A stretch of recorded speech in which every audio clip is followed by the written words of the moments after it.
கோட்டபாய ராஜபக்சவை உடனடியாக கைது செய்ய வேண்டும், சாமீர பெரேரோ தெரிவிப்பு. சிறைச்சாலை கட்டமைப்பில் ஏற்பட்டுள்ள நெருக்கடிகள் குறித்து உயர்மட்ட கலந்துரையாடல். அனுர வைக்கும் வெளிநாட்டு பொறிக்குள் சிக்க போகும் ராஜபக்சக்கள். செம்மணி அகழ்பணிகள் சிறுவர்களுடைய எண்புக்கூடுகள் அடையாளம். கோட்டபாயவின் உத்தரவில் சலே செய்த வேலைகள், விடுதலை புலிகள் தொடர்பில் கொடுக்கப்பட்ட பொய்யான அறிக்கை. இலங்கை உட்பட 12 நாடுகளுக்கு சுற்றுலா விசாவை ரத்து செய்த வெளிநாடு. குட்டிமணி தங்கதுரைக்கான உருவச்சிலை திறப்பு விவகாரம், விசாரணையை ஆரம்பித்த காவல்துறை. பலாலி பொதுநோக்கு மண்டபத்தில் இருந்த குடிநீர் தாங்கி தற்காலிக மலசல கூடத்தை அகற்றிய போலீஸ்.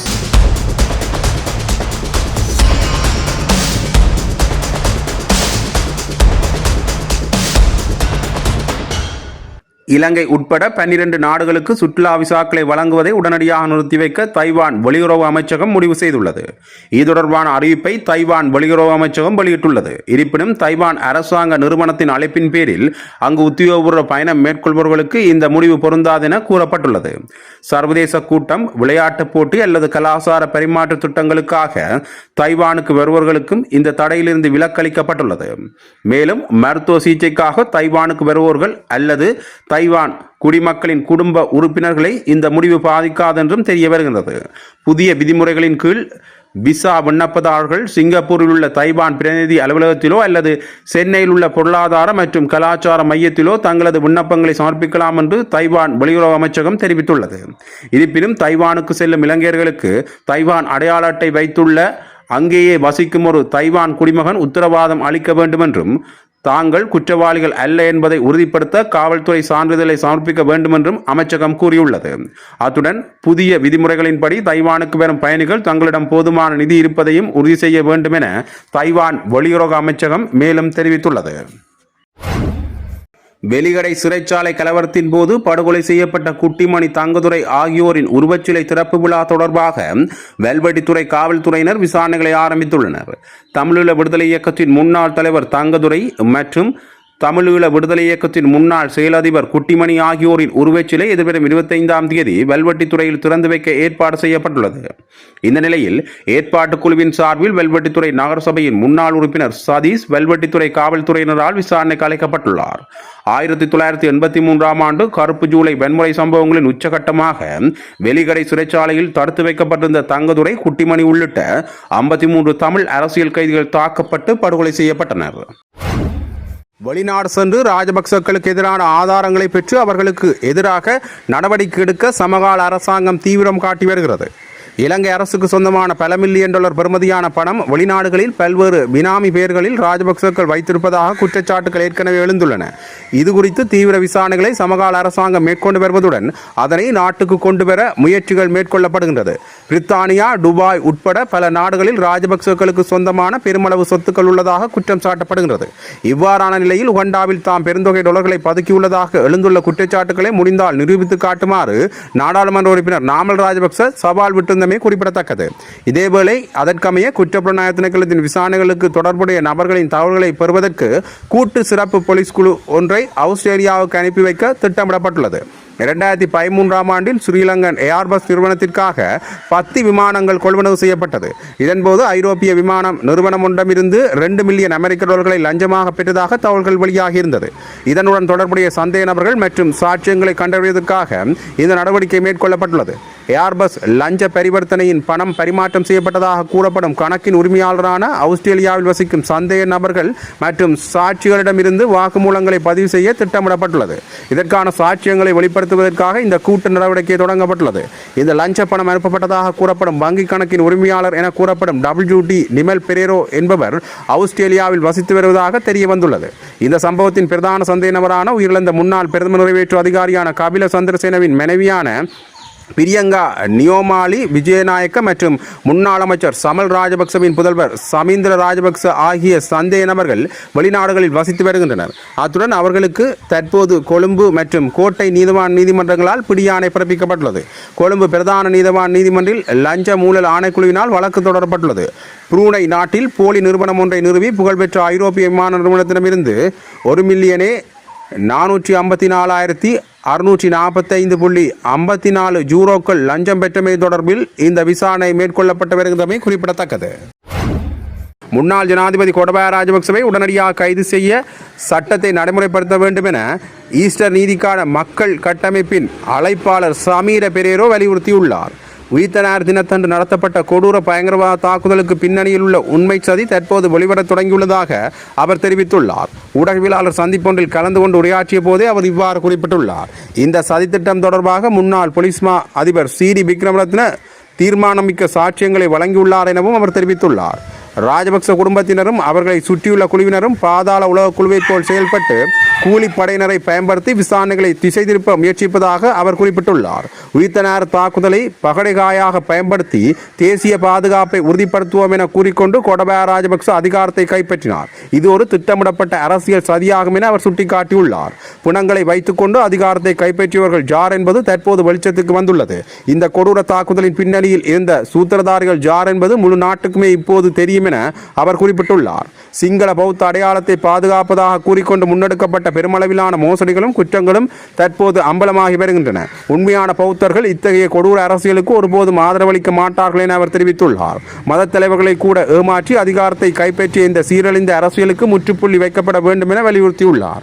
தற்போதைய அரசாங்கமும் ஜனாதிபதியும் இந்த விசாரணைகளை மேலும் தாமதிக்காமல் உடனடியாக செயல்பட்டு குற்றவாளிகளுக்கு தண்டனை வழங்க வேண்டும் என சமீர பெரேரோ குறிப்பிட்டுள்ளார். இதை மேலும் ஓரிரு மாதங்களுக்கு இழுத்தடிக்க வேண்டாம் எனவும் இந்த சதித்திட்டத்துக்கு முற்றுப்புள்ளி வைத்து மக்களுக்கு நீதியை நிலைநாட்டுங்கள் எனவும் அவர் அரசாங்கத்திடம் கோரிக்கையை முன்வைத்துள்ளார். இன்று நாட்டில் அடிக்கடி நிகழும் உயர் அதிகாரிகளின் சர்ச்சைக்குரிய மரணங்களை ராஜபக்சக்களோடு தொடர்புபடுத்த அரசாங்கம் முயற்சி செய்து வருவதாக பொதுஜன பெரமுனவின் தேசிய அமைப்பாளர் நாமல் ராஜபக்ச தெரிவித்துள்ளார். பொதுக்கூட்டம் ஒன்றில் கலந்து கொண்டு கருத்து தெரிவிக்கும் போதே அவர் மேற்கண்டவாறு குறிப்பிட்டுள்ளார். தொடர்ந்தும் தெரிவிக்கையில், நாட்டில் தற்போது நிகழும் எந்த ஒரு பாதகமான சம்பவத்திற்கும் ராஜபக்ச குடும்பமே காரணம் என கூறும் அரசாங்கம் ராஜபக்சக்களின் ஆட்சி காலத்தில் மேற்கொள்ளப்பட்ட அபிவிருத்தி திட்டங்களை பற்றி பேச மறுக்கின்றது. நாட்டில் நிகழும் சர்ச்சைக்குரிய மரணங்களை ராஜபக்சக்களுடன் இந்த அரசாங்கம் தொடர்புபடுத்துகின்றது. ஆனால் மஹிந்த ராஜபக்ச அவருடைய ஆட்சி காலத்தில் போரை முடிவுக்கு கொண்டு வந்தமை, நெடுஞ்சாலைகள் மற்றும் மாபெரும் அபிவிருத்தி திட்டங்கள் மேற்கொள்ளப்பட்டமை குறித்து கவனம் செலுத்துவதில்லை. மாறாக எல்லா தீமைகளுக்கும் ராஜபக்ச குடும்பமே காரணம் என கூறுகிறது. மேலும் போரில் வெற்றி பெற தங்களை அர்ப்பணித்த போர் வீரர்களையும் புலனாய்வு அதிகாரிகளையும் சிறையில் அடைத்து அரசியல் பழிவாங்கலில் இந்த அரசாங்கம் ஈடுபட்டு வருகின்றது. அத்துடன் உயிர்த்தனாருக்குண்டு தாக்குதல் தொடர்பான கோப்புகளை மறைத்த அதிகாரிகள் தற்போது அரசாங்கத்தின் உயர் பதவியில் இருந்து கொண்டு உண்மையான குற்றவாளிகளை தேடுவதற்கு பதிலாக அரசியல் நாடகங்களை அரங்கேற்றி வருகின்றனர். இதேவேளை தற்போது நாட்டு மக்களின் மீது அதிக வரிச்சுமையை சுமத்துவதன் மூலம் சர்வதேச நாணய நிதியத்தின் திருப்திப்படுத்தும் செயல்பாடுகளில் இந்த அரசாங்கம் ஈடுபடுகின்றது. ஒருபுறம் ஜனாதிபதி திட்டத்தின் கீழ் 75% மகிழ்ச்சியாக இருப்பதாக செய்திகள் வெளிவரும் நிலையில், மறுபுறம் நாட்டின் அரைவாசிக்கு மேற்பட்ட மக்கள் அதிகரித்த வாழ்க்கை சுமையால் நெருக்கடியான நிலையில் இருப்பதாக தகவல்கள் வெளியாகியுள்ளன என குறிப்பிட்டுள்ளார். செம்மணி மனித புதைகுழியின் 3ஆம் கட்டத்தின் 38ஆம் நாள் அகழ்வு பணிகள் நேற்றைய தினம் நடைபெற்றது. செம்மணி மனித புதைகுழியின் 3ஆம் கட்ட அகழ்வு பணிகளை 56 நாள்கள் முன்னெடுக்க நீதிமன்றம் அனுமதி வழங்கிய நிலையில் 38வது நாளான நேற்றைய தினம் புதிதாக சிறுவர்கள் 2 எண்புக்கூடு உட்பட 8 எண்புக்கூடுகள் அடையாளம் காணப்பட்டுள்ளது. அதேவேளை ஏற்கனவே அடையாளம் காணப்பட்டதில் 6 எண்புக்கூடுகள் அகழ்ந்தெடுக்கப்பட்டுள்ளது. நேற்று முன்தினம் உட்கார்ந்த நிலையில் காணப்பட்ட எண்புக்கூட்டினை சுத்தம் செய்யும் பணிகள் நேற்றைய தினமும் முன்னெடுக்கப்பட்டுள்ளது. அதேவேளை பெரிய எண்புக்கூட்டுக்கு அருகில் சிறிய எண்புக்கூட்டு அடையாளம் காணப்பட்டிருந்த நிலையில் அதன் கீழிருந்த மேலும் ஒரு சிசுவின் எண்புக்கூடும் அடையாளம் காணப்பட்டுள்ளது. அதன் அடிப்படையில் செம்மணி புதைகுழியில் 1ஆம் 2ஆம் 3ஆம் கட்டம் என இதுவரையில் 92 நாள்கள் அகழ்வு பணிகள் முன்னெடுக்கப்பட்ட நிலையில் 454 எண்புக்கூடுகள் அடையாளம் காணப்பட்டுள்ள நிலையில் 440 எண்புக்கூடுகள் முற்றாக அகழ்ந்தெடுக்கப்பட்டுள்ளன. அரியாலை மனித புதைகுழியின் 38வது அகழ்வு பணி காலை 8 மணியிலிருந்து தற்போது வரை இடம்பெற்று வருகின்றன. இந்த 3ஆம் கட்ட அகழ்வு பணியின் 38வது நாளுக்கு இன்றைய நாள் அமைவற்ற இன்றைய நாளில் புதிதாக 8 மனித எண்பு தொகுதிகள் சுத்தப்படுத்தப்பட்டு இலக்கமிடப்பட்டுள்ளதுடன் மொத்தமாக 454 மனித எண்பு தொகுதிகள் அடையாளப்படுத்தப்பட்டு சுத்தமிடப்பட்டு இலக்கப்பட்டுள்ளது. அத்தோடு இன்றைய நாள் ஏற்கனவே சுத்தப்படுத்தப்பட்டு அடையாளப்படுத்தப்பட்டு இலக்கமிடப்பட்ட 6 முழுமையான மனித எண்பு தொகுதிகள் வேறாக்கப்பட்டு இன்றைய நாளுடன் 440 முழு எண்பு தொகுதிகள் அகழ்ந்தெடுக்கப்பட்ட இலக்கத்துக்குரியதாக மாறுகின்றது. இன்றைய நாள் ஐரோப்பிய ஒன்றியம் வருகின்ற 22ஆம் தேதி குறித்த செம்மணி புதைகுழியை தரிசிப்பதற்கான வருகை உள்ளது. இன்றைய தினம் சான்று பொருட்கள் எதுவும் கிடைக்கப்பெறவில்லை. ஏற்கனவே எடுத்து சான்று பொருட்கள் சிலவற்றை வந்து நீதிமன்றத்தில் கட்டுக்காவலுக்கு ஒப்படைக்கப்படுகின்ற நிகழ்வு நடைபெற்றது.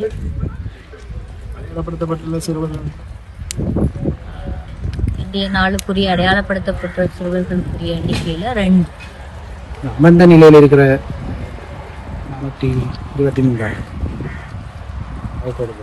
அது தொடர்பான இதில் சோமதவா தன்னுடைய அபிப்பிராயத்தை என்னன்னு சொல்லியிருந்ததை இதுவரைக்கும் சொல்லியிருக்கேன்.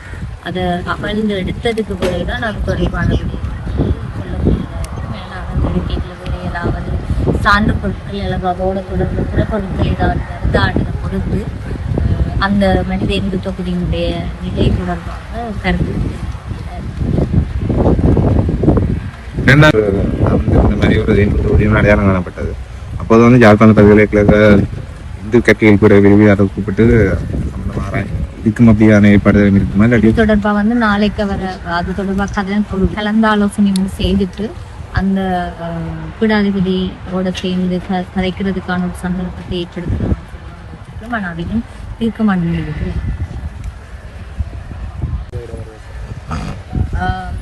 வரும் 22ஆம் தேதி காலை 9 மணி அளவில் ஐரோப்பிய ஒன்றியத்தினுடைய மேல்மட்ட பிரதிநிதிகள் அடங்கிய குழு ஒன்று செம்மணி புதைகுழியை வந்து பார்வையிடுவதற்காக வேண்டுகோளை வந்து காணாமல் போனவர்களால் நீதிமன்றத்தில் கேட்கப்பட்டுள்ளது கடந்த வெள்ளிக்கிழமை. இந்த அடிப்படையில் நீதிமன்றம் அவர்களுடைய பார்வையிடுதலுக்கான அனுமதியை வழங்கியிருக்குது. வரும் 22ஆம் தேதி காலை 9 மணி அளவில் அவர்கள் இவ்விடத்தை தரிசிப்பதற்காக